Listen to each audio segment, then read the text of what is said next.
په ننګرهار ولایت کې د ځوانانو راډیو له لوري د فوټسال یوه ورځنۍ سیالۍ ترسره شوې.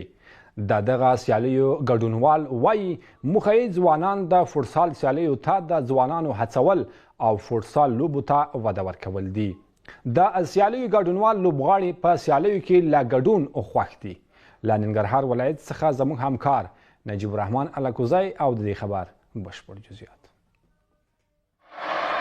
د فوټسال یو ورځنۍ سیالۍ ننګرهار کې دغه سیالۍ د فوټبال فدراسیون په تخنیکي مرسته د ځوانانو راډیو په نوښت جوړې شوي چې د ختیځو څلورو ولایتونو د فوټسال لوبډلو پکې ګډون کړی دی. د دغه سیالیو جوړونکي وایي له دې چارې موخه ځوانان د فوټسال سیالیو ته هڅول او د فوټسال لوبې ته وده ورکول دي.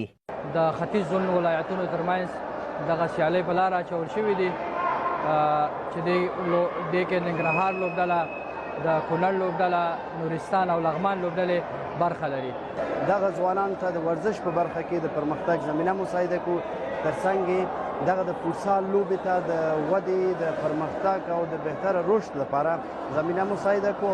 دغه سیالۍ د هیواد په کچه په ټولو زونونو کې ترسره کیږي چې د زونونو اړوند لوبډلې به پکې ګډون کوي. دلته ګډونوال لوبغاړي خوښي ښیي او دغه ډول سیالیو د زیاتوالي غوښتنه کوي. البته به همین تورنمنت بسیار خوشحال هستیم و از این فرصت استفاده میکنیم تا به ولایت خود و وطن خود کدام دستاورد داشته باشیم. از این ډېر زیات خوشحاله او راضي او ترڅو د خلکو کولی شي په آینده کې مو دغه ځوانانو لپاره همدغه شانې سیالۍ برابره کړي.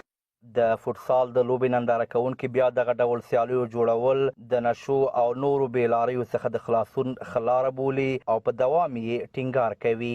د نشو نه خلاص په کوڅو کې کینی، سګرټ او نسوار او چرس او پوډر او راکم په ګولې دي دا خوري، د پریخي د وسیلاتي د لوبې کیږي. ټول ورته خوشاله دي او دوی په ذهنونو باندې مثبت تاثیر لري ځکه چې د آینده کې د دوی په صحت ورسره ښه کیږي په لوبو سره. دلته دا لومړی ځل نه دی چې د فوټسال سیالۍ جوړیږي.